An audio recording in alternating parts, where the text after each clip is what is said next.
Vous avez compris que dans les deux textes que nous avons lus, le mot disciple revient. Et c'est ce que j'aimerais vous parler aujourd'hui. Plus précisément, j'aimerais vous parler de la discipline spirituelle. Je n'ai rien à vous dire sur votre conduite, vous savez très bien ce que vous avez à faire. J'ai des conseils à vous donner, j'ai des conseils à recevoir. C'est une certitude de toute manière. Mais la discipline spirituelle, c'est un impératif pour chaque chrétien. Chaque chrétienne, chaque prédicateur, chaque diacre, chaque homme et femme qui veut plaire à Dieu. La discipline, là il n'est pas marqué spirituel, mais moi je veux vous parler de la discipline spirituelle. Parce qu'on a besoin de se discipliner spirituellement. Un père de famille, une mère de famille, elle discipline ses enfants. Et je me souviens que tout petit que j'étais, mon père me disciplinait. Et il fallait que j'apprenne la discipline. Et ça ne me plaisait pas toujours. Comme tout enfant, je rechignais un petit peu contre les ordres, et contre l'autorité qui était là au-dessus de moi. Et des fois, je me disais, tout petit que j'étais, mais il ne va pas me laisser tranquille. Ah, mais spirituellement, ça s'applique aussi. Et j'aimerais vous rappeler ce matin que le Seigneur ne vous laissera pas tranquille. Parce que c'est lui notre Père. Notre Père céleste, c'est lui. Et il veut notre bien. Vous comprenez? Et bien souvent, il est obligé d'agir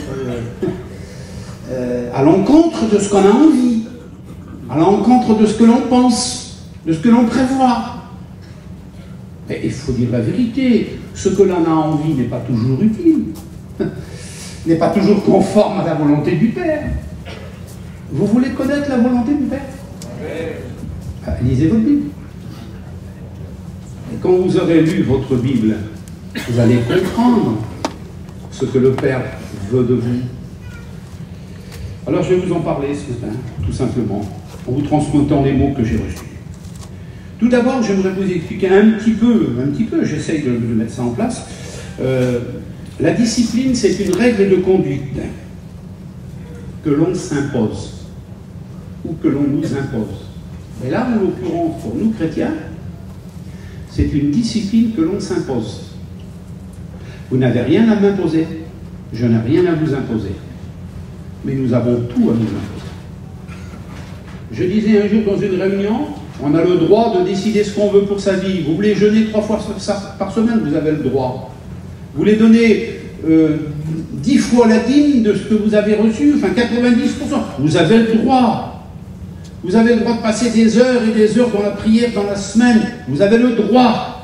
Ce que vous n'avez pas le droit, c'est de l'imposer aux autres. Vous comprenez? Mais vous avez le droit de vous imposer des sacrifices, ce que vous voulez. Donc la règle de conduite, c'est ça, c'est une règle de conduite que l'on s'impose. En un mot, ça s'appelle la maîtrise de soi. Ça veut dire le contrôle sur soi-même. Comprenez? Et donc, en matière de maîtrise de soi, il y aurait beaucoup à dire, parce que bien souvent, nous ne sommes pas maîtres de nous-mêmes, et parfois nous ne sommes même pas maîtres de notre langue. C'est bien pour ça qu'on a souvent des problèmes. Voilà. Chaque sport a sa discipline. Je crois qu'il y a des amateurs de sport ici. Il y en a? Levez les mains, vous qui êtes amateurs de sport. Ah, je vois des mains qui se lèvent. Allez là aussi, par là. Ah oui, oui.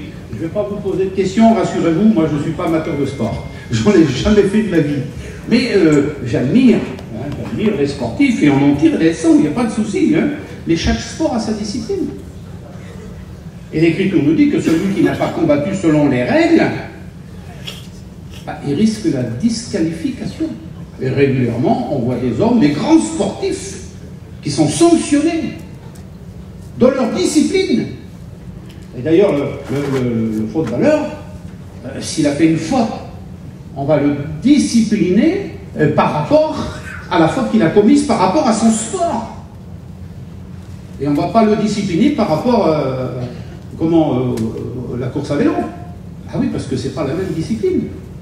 Vous comprenez? Alors, c'est important, si vous voulez. Chaque sport a sa discipline. Chaque combat a sa discipline. Celui qui n'a pas combattu, selon les règles, il est disqualifié. Alors, il faut faire attention, parce que la récompense, elle n'arrive jamais au début. C'est toujours la fin. La Bible dit que c'est à la fin qu'on voit la différence entre ceux qui servent Dieu et ceux qui ne le servent pas. Et détrompez-vous, ça ne s'adresse pas seulement aux prédicateurs, ça sert aussi à chaque chrétien, parce que chaque chrétien, chaque chrétienne, c'est un serviteur de Dieu, c'est une servante du Seigneur. Vous devez servir le Seigneur chez vous, auprès de votre famille, auprès de vos enfants, comme des témoins. Et ça, c'est très important, on oublie souvent. Hein. Alors, la discipline, elle est faite pour quoi, en fait? Eh bien, la discipline, elle est faite pour nous sécuriser et pour sécuriser les autres. Prenez l'exemple de la route. Vous roulez sur la route. Il y a une ligne blanche. Il y a des endroits où vous avez le droit de la franchir, des endroits où vous ne pouvez pas. À ce moment-là, il y a des petits traits à côté, à gauche ou à droite. Hein. Si c'est de votre côté, vous avez le droit. Si c'est de l'autre côté, vous n'avez pas le droit. C'est l'autre qui a le droit. Alors, vous voyez, toutes ces disciplines, si vous les ont été faites pour la sécurité des usagers. Mais Dieu aussi a mis sa discipline. On va en discuter un peu après. Hein. Je fais ça pour l'introduction. Donc les règles de circulation sont faites pour nous sécuriser. Même si ça déplaît à quelques-uns et qu'ils aiment faire de la grande vitesse, il y a quand même des endroits où on n'a pas le droit de les dépasser parce que c'est dangereux. Faisons attention à ce qui nous fait plaisir. Dans la vie chrétienne, on ne fait pas tout ce qui nous plaît. On recherche ce qui nous plaît. C'est complètement différent. La discipline, j'aimerais vous dire tout de suite, là. Alors, enfin, l'autodiscipline, parce que je parlais justement de s'imposer la discipline, l'autodiscipline, elle fait partie intégrante de notre développement spirituel. Vous comprenez bien? C'est l'autodiscipline. Il faut que je me discipline. Et ça a un impact sur le développement de ma vie spirituelle. Et vous savez que si on refuse la discipline qui nous est proposée, et on refuse de se discipliner, eh bien, excusez-moi de vous le dire, on va grandir de travers.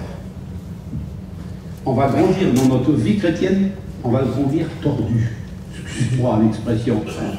Mais quand un arbre, on le plante, on met toujours un tuteur à côté pour qu'il pousse droit. Et nous avons notre tuteur spirituel. Nous avons la Bible et le Saint-Esprit pour nous aider à pousser droit. Mais l'autodiscipline, elle est absolument nécessaire. Alors, j'exagère, non, j'exagère pas. Mon frère, ma soeur, tu as peut-être besoin, ou tu as besoin, de te discipliner.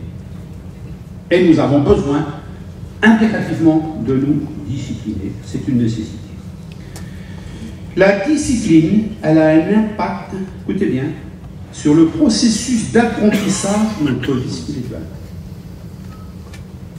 Mais oui, elle a un impact sur le processus de développement de notre vie spirituelle.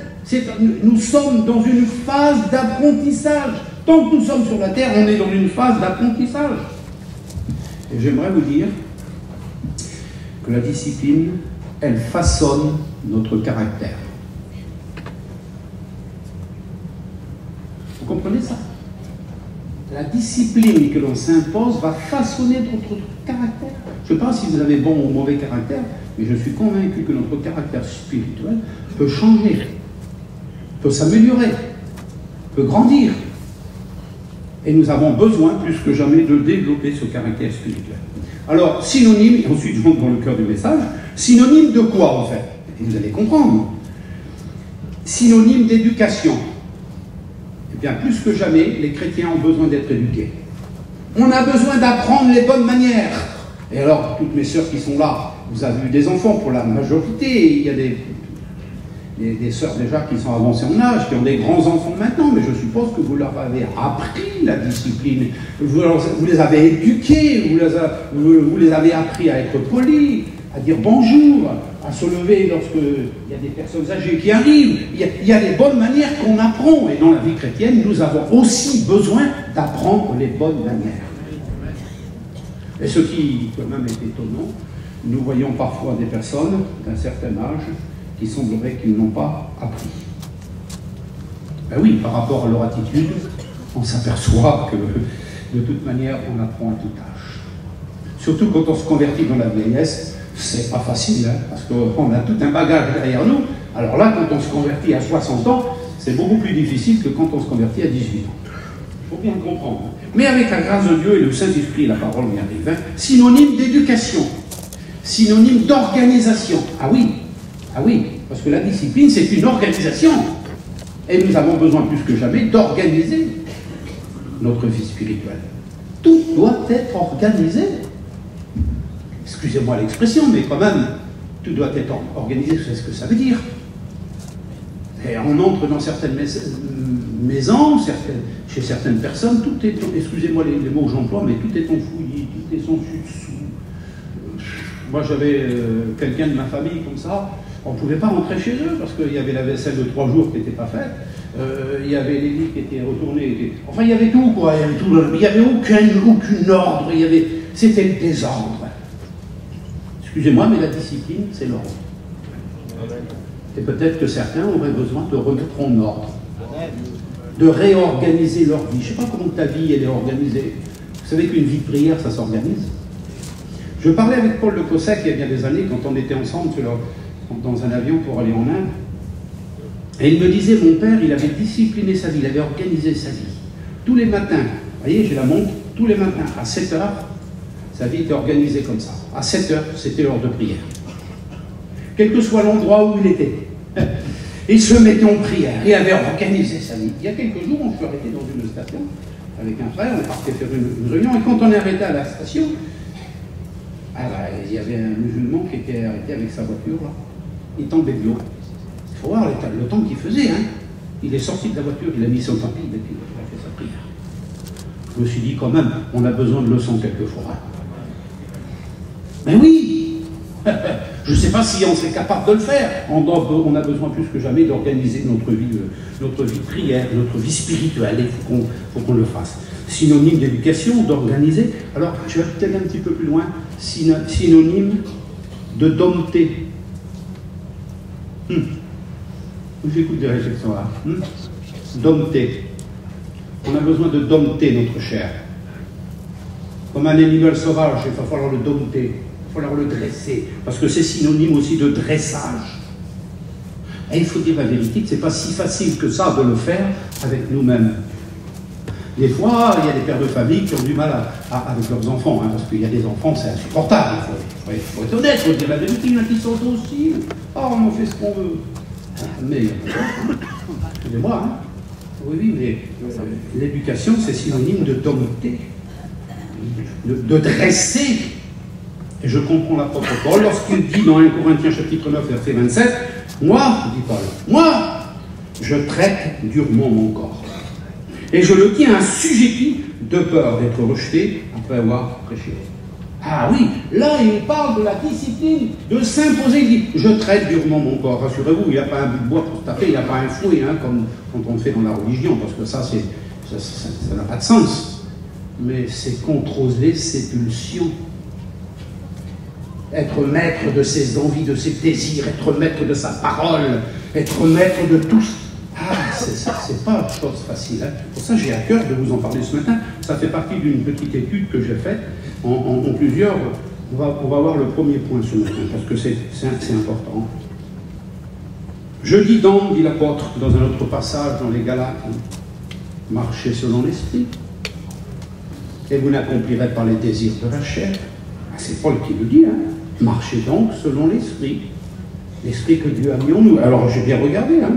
C'est l'esprit avec un grand E. Ne marchez pas selon votre esprit, selon votre raisonnement, on va en parler après. Mais marchez selon l'esprit, selon ce que le Saint-Esprit vous conduit, vous dirige. Car la chair a des désirs contraires à ceux de l'esprit, et l'esprit, on a de contraires à ceux de la chair. Ce qui veut dire que vous avez, nous avons un combat avec les autres. Ah, mes sœurs, votre voisine, elle n'est pas terrible. Hein. C'est compliqué avec elle. Hein. Et vous, mes frères, le voisin, alors là, oh là là. Hein. C'est ça? Mais non. S'il y a des problèmes chez toi, c'est pas avec ta voisine, c'est pas avec ton voisin, c'est avec toi-même. Vous comprenez? Afin que vous ne fassiez pas ce que vous voudriez. Ils sont opposés entre eux et nous avons en nous ce combat intérieur, et c'est de ça que nous allons parler ce matin, ce combat à l'intérieur, justement, afin que nous ne fassions pas ce que nous voudrions. Et Paul dit, je traite durement mon corps, ou je tiens mon corps, je le tiens assujetti. Il y a une autre version qui dit, mon corps, j'en suis totalement maître. C'est pas à mon corps de diriger ma vie spirituelle. Elle a envie de boire, je lui dis non, tu n'en boiras pas. Elle a envie de manger, je lui dis non, elle est obligée d'obéir. Parce que normalement, c'est la tête qui commande. Et si la tête est née de nouveau, parce que la tête et le cœur, c'est la même chose. Il ne faut pas croire, il y a des gens qui disent la tête et le cœur, c'est pas la même chose. Mais si, on a du mal à... Il faut qu'il y ait une corrélation entre l'intelligence et le cœur. Comment on va parler de ça ce matin? Voilà, je rentre dans le cœur de mon message. La discipline est la chose la plus difficile à apprendre et à accepter. Et notre chair n'accepte pas la discipline. Vous voyez? Je ne fais pas de politique, moi. Mais j'écoute aussi. Je lis les journaux, j'écoute les informations. Il y a un groupement d'hommes politiques qui s'appelle... c'est comment que ça s'appelle? LFI. Vous connaissez ça? Vous savez quoi, ça? C'est les insoumis. Oui, c'est ça, hein? Ah, écoutez, si c'est comme ça qu'on conçoit la vie spirituelle, je m'excuse, hein? Il faut mieux qu'on se remballe.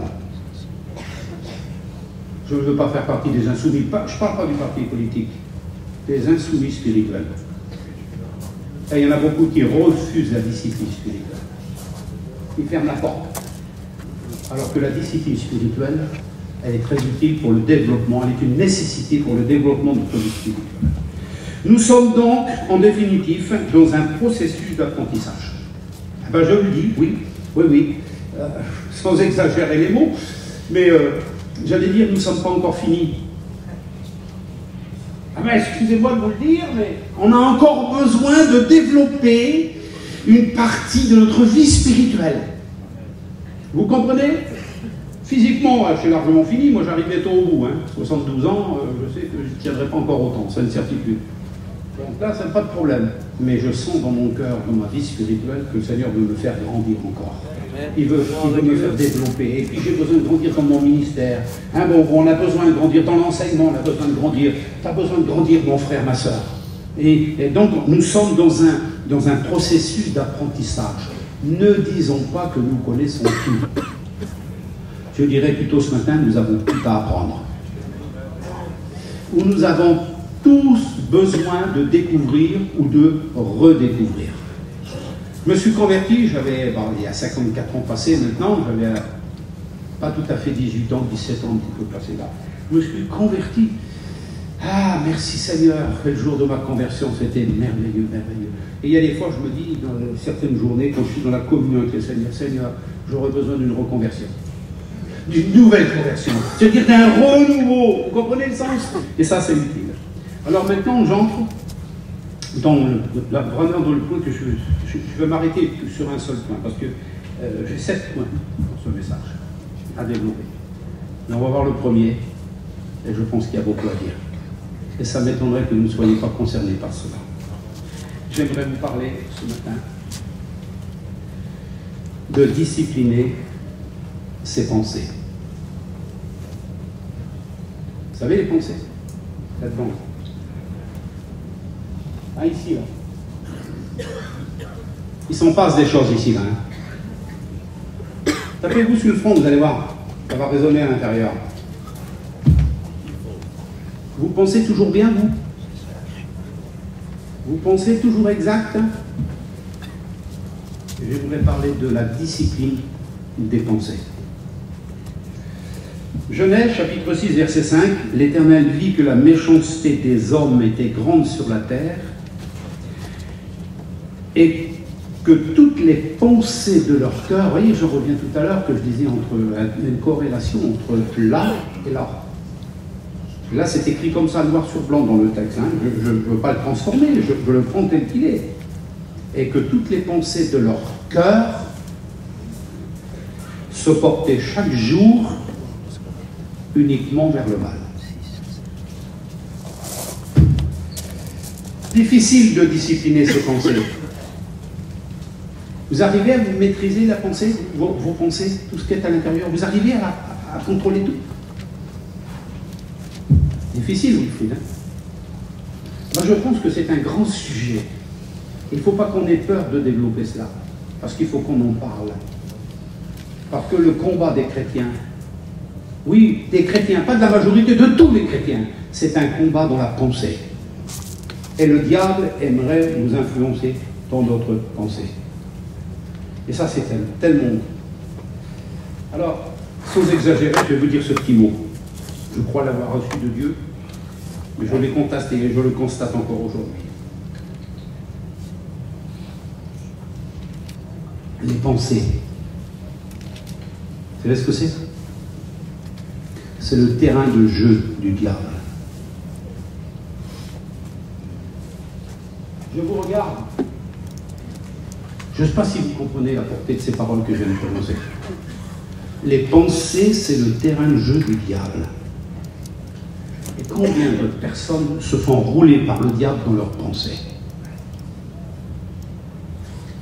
Le diable est capable de nous faire avaler n'importe quoi. J'ai préparé un autre sujet, j'ai failli le prêcher ce matin, mais le Seigneur m'a conduit, mais ça se rejoint.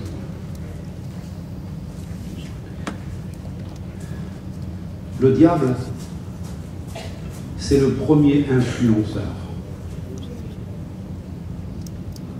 C'est lui qui a influencé nos grands-parents dans le jardin d'Éden. Et il a réussi à les persuader dans leurs pensées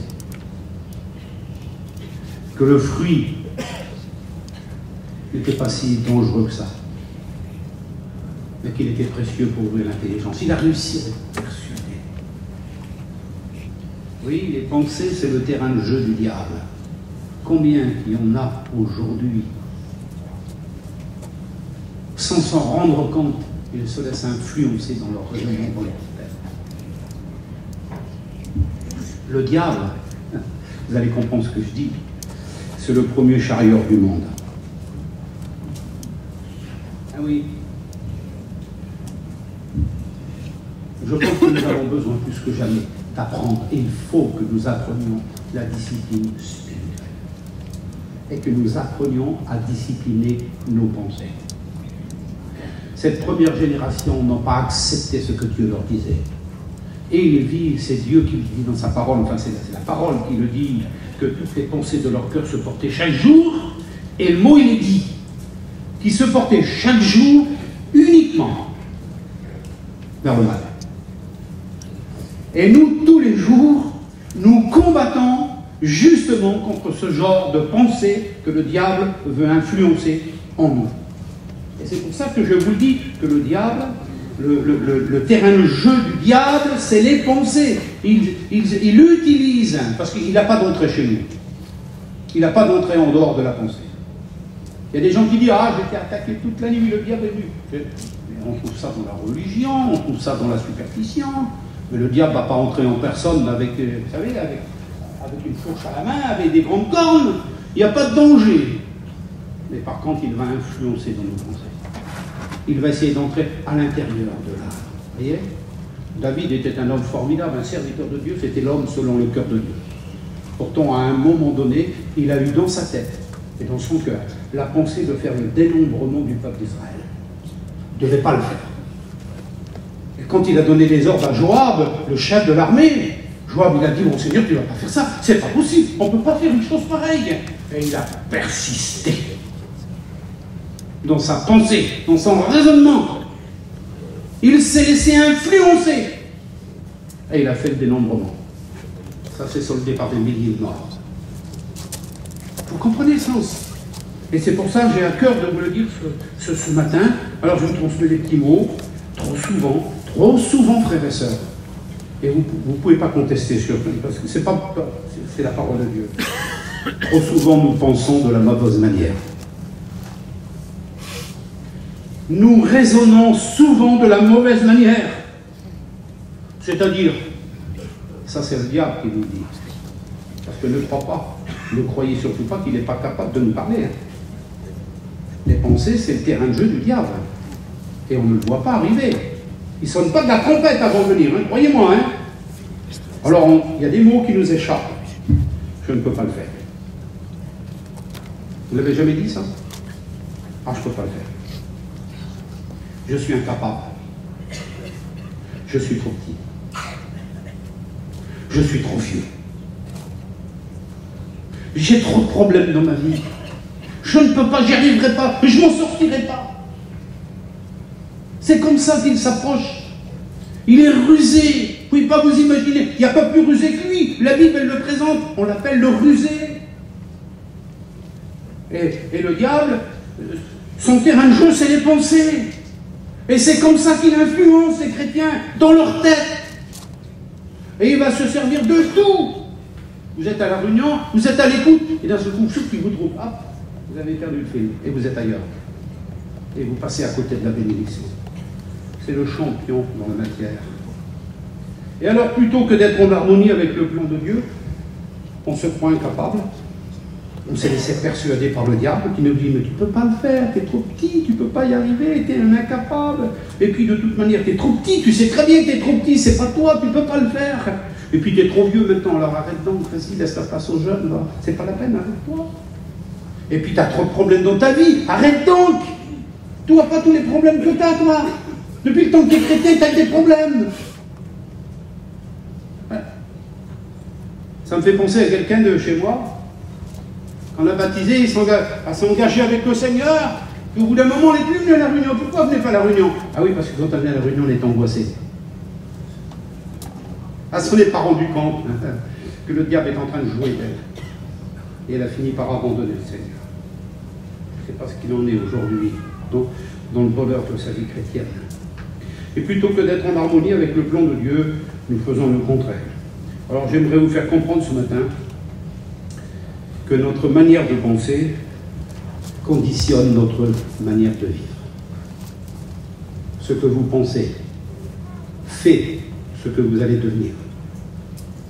Comprenez? Et il faut que nous réalisions ça, parce que c'est très important. J'ai médité, j'ai prié quand je préparais ce message. Oui, c'est essentiel, mes frères, sœurs, pour notre équilibre, pour notre bon équilibre. Physique. Ah oui, physiquement, parce que vous savez que l'état physique, elle reflète souvent ce qu'il y a à l'intérieur de la tête. Hein. Physique, mental et spirituel. Et plus que jamais, nous avons besoin de comprendre ces choses. Alors maintenant, je ne sais pas ce qui se passe dans votre tête, comment que ça se passe, si ça tourne rond ou si ça tourne pas rond, j'en sais rien. Mais je sais une chose, le Seigneur me pousse à vous le dire. Le diable essaye de jouer avec vous. Il essaye de vous rouler. Ne le laissons pas nous rouler par toutes sortes de pensées négatives. Et il faut que nous en sortions vainqueurs parmi toutes ces pensées. Ne dis plus, ne parle plus de ça. Ne dis plus que tu es incapable et que tu n'y arriveras pas. Parce que dès l'instant où tu vas commencer, le Seigneur va t'aider et tu y arriveras avec nous. Alors la question se pose aujourd'hui. Comment se libérer de nos mauvaises pensées? Je pose la question à l'auditoire. Avez-vous des mauvaises pensées? Prédicateurs qui sont ici. J'exagère, hein, tant pis. Hein, ça ne vous dérange pas que je pose la question aux prédicateurs? Prédicateurs, levez vos mains, voir qui vous êtes là. Vous avez peur de moi? Non. Pas peur, vous êtes là, là. Ils sont là, ben laissez vos mains levées. Ils sont bons les prédicateurs, ils sont bien. Hein. Je leur pose la question. Est-ce que ça vous arrive d'avoir des mauvaises pensées? Ça vous arrive à vous? Prédicateur? Voilà. Voilà. Vous avez écouté la vérité qui vient de dire? Oui. La vérité, je suis concerné, mes frères. Je peux lever mes deux mains. Qui n'a pas de mauvaise pensée? Qui ne lutte pas jamais contre les mauvaises pensées? Ça ne vous arrive pas d'être troublé intérieurement, là-dedans, là? Ça ne vous arrive pas de vous mordre un petit peu les lèvres, de vous entendre dire, Seigneur, c'est pas possible. Comment ça se fait que j'ai des mauvaises pensées comme ça? Et je sais, j'ai la conviction, il y en a plein ici. qui sont troublés par leurs mauvaises pensées, qui sont découragés par leurs mauvaises pensées, ils culpabilisent par leurs mauvaises pensées, ça les empêche d'avancer, de grandir, parfois même ça les empêche de prier. Il y en a même certains qui ont honte d'eux-mêmes. Parlons pas des autres. Un jour, j'ai parlé à une charmante dame dans mon travail, et je lui ai parlé du Seigneur, et puis j'ai essayé de la convaincre, comme on peut faire en tant que croyant, c'est normal. Et puis je disais à cette femme, et je citais l'Écriture, mais madame, tout le monde, tous a péché, c'est écrit dans la parole de Dieu. Mais moi, j'ai jamais péché, monsieur. Mais pas du tout, j'ai jamais péché, moi je suis bien. Je dis, vous avez jamais péché? Non, je n'ai jamais péché. Non, non, j'ai jamais menti, je ne trompe pas mon mari, je fais enfin bref, elle sortait tout. Ah oui, d'accord. D'accord. Je dis, madame, vous avez des pensées? Oui. Est-ce que vous accepteriez, si vous n'avez jamais péché, que les pensées de votre cœur soient projetées devant tous vos amis, devant toute votre famille sur un écran géant, et que tout le monde soit au courant de ce que vous pensez? Elle m'a dit, surtout pas, j'aurais bien trop honte. Dites-moi sincèrement, vous n'avez pas honte par quoi? Excusez-moi les frères, je ne suis pas en train de confesser, c'est pas ça du tout. Parce que Dieu est capable de nous donner la victoire sur toutes les mauvaises pensées. Et la Bible nous invite d'amener à Dieu, à Jésus-Christ, de soumettre à Dieu toute pensée mauvaise captive à l'obéissance de Christ. Et nous avons cette capacité. Je dis oui, nous avons cette capacité. Et Paul l'a dit, je traite durement mon corps, mais il ne parlait pas du corps seulement, il parlait surtout de l'esprit. Vous comprenez? Et je pense que ce matin, c'est très important. Comment se libérer de nos mauvaises pensées? Vous y avez déjà pensé? Vous y avez déjà pensé? Vous l'avez déjà désiré? Je désire ardemment, je le désire dans mon cœur, modeler ma vie à sa volonté, et je voudrais me débarrasser de toutes ces pensées négatives qui sont là et qui m'influencent, parce que je sais très bien que mes pensées, les vôtres et les pensées de tous, c'est le terrain de jeu du diable. Et il veut nous utiliser, il veut nous tromper. C'est le rouleur, excusez-moi de vous dire. Il nous roule, il nous emballe dans la farine, et puis on n'a rien vu du tout arriver. Je me trompe? Je sais que c'est vrai. Certains sont tellement convaincus d'être incapables qu'ils n'entreprennent jamais rien. Ah, ça s'adresse au prédicateur, ça. Hein? Ah, Rudy dit oui. Ah oui, c'est vrai, je veux dire la vérité. C'est prédicateur, ah non, je ne suis pas capable de le faire, mon frère. Ah non, tu veux prêcher? Ah non, surtout pas. Non, tu comprends, il y a trop de monde. Ah non, je suis incapable. Mais il n'y a pas que les prédicateurs, il y a aussi les chrétiens.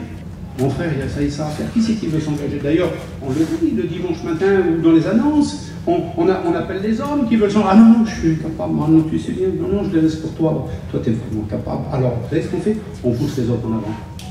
Vas-y, toi, vas-y. Toi, tu es capable. Vas-y, tu parles bien, toi. Vas-y, va lui dire. Vas-y, fais-le, moi. Toi, tu peux.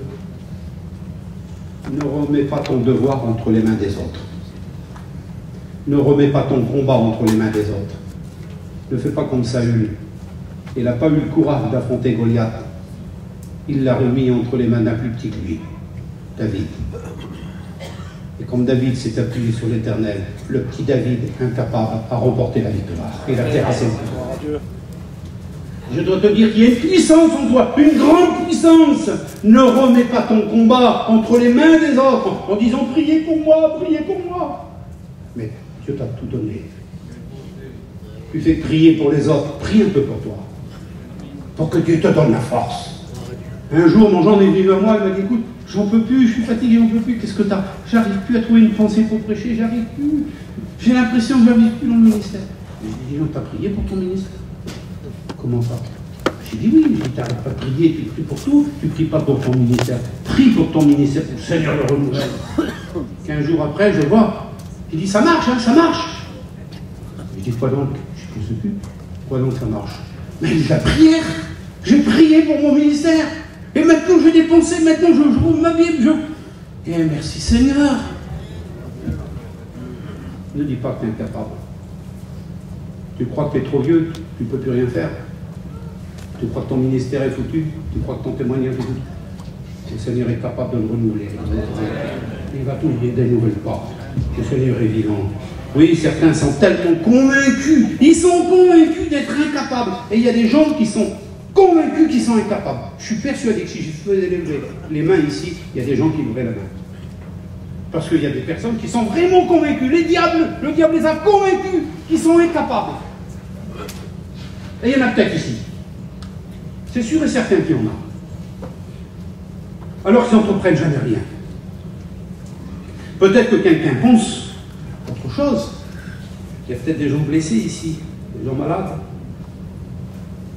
Et le diable est tellement rusé qu'il arrive à nous faire croire que notre blessure ne guérira jamais.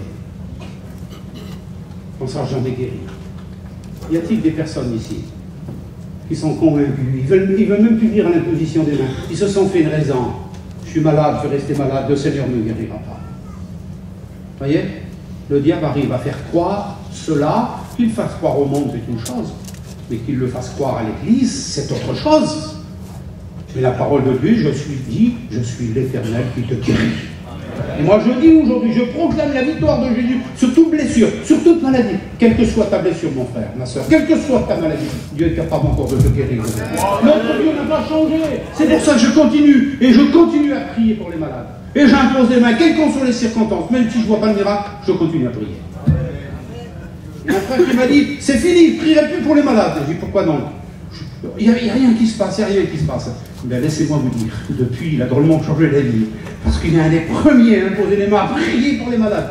Et puis oui, Dieu guérit encore. J'en suis convaincu. Oui, attention de ne pas se laisser convaincre. Tu penses que ta maladie ne guérira jamais. Ta blessure, je ne sais pas les blessures que tu as subies. On en a des blessures. Hein. Des blessures physiques, des blessures mentales, des blessures familiales. Je ne sais pas quelle est la blessure que tu portes aujourd'hui. Mais je sais qu'il a été capable de guérir la blessure de Marthe et Marie par rapport au décès de leur frère. Il est venu apporter une guérison. Il est capable de l'apporter aussi ce matin. Dieu est capable, mon frère. Dieu est capable, ma soeur. Il est capable de rétablir ton foyer et de poncer les blessures de ton foyer, de ta famille. Notre Dieu est vivant. Il est au milieu de nous. Nous devons apprendre, frères et sœurs, que ce genre de réflexion est mauvaise pour nous et nous empêche d'aller plus loin avec le Seigneur. Vous comprenez? Il nous a tellement persuadés qu'on est persuadé qu'on ne s'en sortira pas et qu'on ne peut plus aller. C'est fini, terminé. Mais j'aimerais vous dire le contraire. Le Seigneur est avec nous. Et avec lui, tout est possible. Vous comprenez? Vous avez certainement un ordinateur chez vous, parce que pratiquement tout le monde en a. Ou si ce n'est pas un ordinateur, c'est un téléphone. Un petit virus de rien du tout peut atteindre un ordinateur, et puis quand on le met en route, on ne voit plus rien. Tout est brouillé, tout est brouillé. Eh bien, un virus peut contaminer un ordinateur, un virus peut contaminer notre vie spirituelle, dans nos mauvaises pensées. Et c'est ce que le diable voudrait faire. Il voudrait introduire chez toi un mauvais virus. Une mauvaise pensée peut contaminer notre vie tout entière et nous empêcher d'avancer avec lui. Moi, c'est le message que j'ai à vous partager ce matin. Et je le fais de tout mon cœur parce que je sais que les pensées, c'est le problème de tous les chrétiens. Il n'y a pas une église qui n'est pas concernée par cela. Nous devons apprendre, écoutez bien, à faire taire toutes ces mauvaises pensées et à nous en libérer. C'est pourquoi nous devons apprendre, et nous devons apprendre absolument à discipliner nos pensées. Vous comprenez? Il faut que nous apprenions à discipliner ce qu'il y a dedans là. À la place de rentrer chez toi et de tirer les rideaux et de broyer du noir pendant des heures, il faut que tu tires les rideaux et tu commences à chanter, tu commences à prier et tu commences à te rappeler que Dieu est vivant et qu'il est capable de te sortir de la misère des pensées. Peut-être croire que tu as atteint un cancer et que tu vas bientôt mourir. Un jour, j'ai eu un coup de téléphone. C'était un jeune prédicateur. J'avais eu la grâce de le voir se convertir et puis je l'ai amené jusqu'au ministère par la grâce de Dieu. Il a exercé son ministère, il n'y a pas de problème. Puis un jour, je téléphone, il pleurait au téléphone. Je dis, qu'est-ce qui se passe? Il arrive un malheur dans ta famille. Il y a eu quelque chose, il y a eu une catastrophe. Mais il disait non, Mais je vais mourir, je vais mourir, je vais mourir. Le diable avait persuadé qu'il allait mourir. Alors, vous ne pouvez pas vous imaginer. Il pleurait comme un enfant. C'était un homme de 50 ans. Hein. Il pleurait comme un enfant au téléphone. Il dit, j'ai un cancer. T'as un cancer? Ah bon? Oui, j'ai un cancer à l'estomac. Alors il était persuadé au point qu'il révolutionnait son entourage, son foyer. La preuve, il m'a même téléphoné, il était dans le midi, le téléphone, j'étais dans le repas. Convaincu. Je dis, c'est pas possible, tu n'as pas ça. Si, je l'ai, il pleurait. Il attendait un mot de Dieu. Mais j'ai dit, tu as passé les examens? Tu as été au docteur? Lequel docteur? À quel hôpital tu as été? Je n'ai pas été au docteur. Comment tu n'as pas été au docteur? Non, je n'ai pas été au docteur. Mais j'ai du mal, tu comprends, j'ai du mal. Il était convaincu, je ne sais pas par quel biais, le diable avait trouvé accès, mais il était persuadé, vous ne pouvez pas vous imaginer. Il était dans le ministère, tout était resté à l'arrêt complètement. Plus de vie chrétienne, plus de vie de prière, plus rien. Il était cassé, brisé. Par quoi? Par une mauvaise pensée, par un petit virus que le diable avait envoyé. Vous voyez, un espèce de missile. Vous savez, comme les Iraniens qui ont reçu des missiles, parce que le diable, il est le champion des missiles. Il faut le dire. Faites attention. Il faut être armé avec le antimissile. Et le grand antimissile que nous avons, c'est le bouclier de la foi. Non, je lui ai parlé, mais j'ai dit, tu viens fou, qu'est-ce qui se passe? Tu vas aller au docteur tout de suite, je te préviens. J'avais une autorité sur lui, je l'ai utilisé. J'ai dit, maintenant tu vas aller au docteur. Tu vas aller passer une visite, tu veux expliquer tout ça. Il a été au docteur. Il a passé le radio. Il n'y avait rien du tout. C'était dans la tête. Tu t'as persuadé. Tu es persuadé. Mais c'est pas vrai. C'est un mensonge. Le diable est venu, il t'a envoyé un missile dans la tête, là. Et tu es convaincu que tu ne vas pas t'en sortir. Mais ça, c'est le diable. Le Seigneur a dit dans sa parole, il le dit dans sa parole. Tout est possible à celui qui croit. C'est écrit ou pas? C'est écrit dans la parole. Oui, l'apôtre le dit, nous attendons le Seigneur nous dire, et écoutez bien, que nous sommes capables et que nous pouvons tout par Jésus-Christ. Et l'apôtre l'a dit, je puis tout par celui qui me fortifie. J'aimerais te le rappeler. Tu peux tout. Oui, tu peux tout. Tu peux t'en sortir. Tu peux remonter la pente. Tu peux remporter des victoires. Ce n'est que des mauvaises pensées. Tu n'as pas péché. Tu ne vis pas dans le péché. Et puis même si tu avais péché, allez, j'exagère, et même si tu avais péché, attention, c'est pas de bonne chose de pécher, attention, Là, ne me faites pas dire surtout ce que j'ai pas dit. Le péché, c'est grave. C'est à cause du péché que Jésus-Christ est mort à la croix du Calvaire. Vous comprenez? Mais ce matin, même si tu avais péché, et s'il y avait quelqu'un qui aurait péché, il nous reste encore et toujours le sang de Jésus qui nous purifie de tout péché lorsqu'on confesse ses péchés. Et ce matin, ne dis pas que c'est pas possible. Ne dis pas que tu ne peux pas. C'est possible avec la grâce de Dieu. Et ce matin, tu peux te lever à ta place et te trouver guéri et confesser la guérison que le Seigneur t'a donnée. C'est tellement important. Oui, tout est possible à celui qui croit. J'aimerais vous dire que nous sommes porteurs d'une semence divine que le Seigneur a plantée en nous. Vous comprenez, la parole de Dieu, c'est une semence divine. Et cette semence, nous sommes appelés à la semer partout où nous passons. Et lorsque nous la semons, elle porte du fruit. Elle lève. Et le Saint-Esprit la conduit à maturité. Et là, c'est important. Oui, Dieu a planté une semence de vie en nous. Notre esprit peut être rendu libre de toutes les mauvaises pensées par le sang de Jésus. Et le sang de Jésus, non seulement il est capable d'effacer un péché que tu as commis si tu le confesses et si tu l'abandonnes, mais il est capable aussi de te rendre vainqueur sur toute mauvaise pensée. Les pensées qui te harcèlent. Et je sais, c'est ça. C'est un harcèlement continuel. Savez-vous que le diable ne peut rien contre nous? Il ne peut que nous influencer. Et oui, c'est pas autre chose. Il ne faut pas que nous nous laissions influencer par le diable. Mais dans toutes ces choses, dit l'Écriture, toutes ces choses que tu vis en ce moment, toute cette période dans laquelle tu passes, mais dans toutes ces choses, nous sommes plus que vainqueurs par celui qui nous a aidés. Alors je dis ça afin que tu ne restes pas sous la domination de l'ennemi, et que tu ne te laisses pas influencer par toutes ces mauvaises pensées, et que ce matin tu puisses sortir vainqueur de toutes ces mauvaises pensées. Que Dieu nous aide à comprendre cette chose. Oui, nous sommes capables aujourd'hui de rentrer dans une vie victorieuse et d'accomplir le plan de Dieu. Et je dois te le dire ce matin, je ne sais pas à qui je le dis à une majorité de personnes. Oui, nous sommes capables aujourd'hui. Pas demain, aujourd'hui, tout de suite, maintenant, à l'instant même, aujourd'hui de rentrer dans une vie victorieuse pour accomplir le plan de Dieu. Il y a un plan de Dieu. Ne pense pas que Dieu t'a oublié. Ne pense pas qu'il n'a pas pensé à toi. Tu penses que tu passes inaperçu? Oui, parmi ton nom, il y a des gens ici que je connais qui sont au milieu de l'église, je ne sais pas. Vous comprenez? Moi, je ne sais pas que tu es là. Mais tu ne passes pas inaperçu aux yeux de Dieu. Vous voyez qu'il faut bien comprendre que Dieu a tout vu. Alors, j'aimerais vous dire qu'il y a des bonnes nouvelles, et je conclue mon message parce que j'en ai largement assez dit maintenant. Il y a des bonnes nouvelles. Il y a une bonne nouvelle en particulier. Dieu est avec toi. Et c'est lui qui a dit dans sa parole, voici je suis avec vous. Voici je suis avec vous. Après leur avoir dit, allez partout le monde et prêchez la bonne nouvelle. Et attention, ce n'est pas une mince affaire, prêcher la bonne nouvelle. Croyez pas que c'est une chose en toute facilité.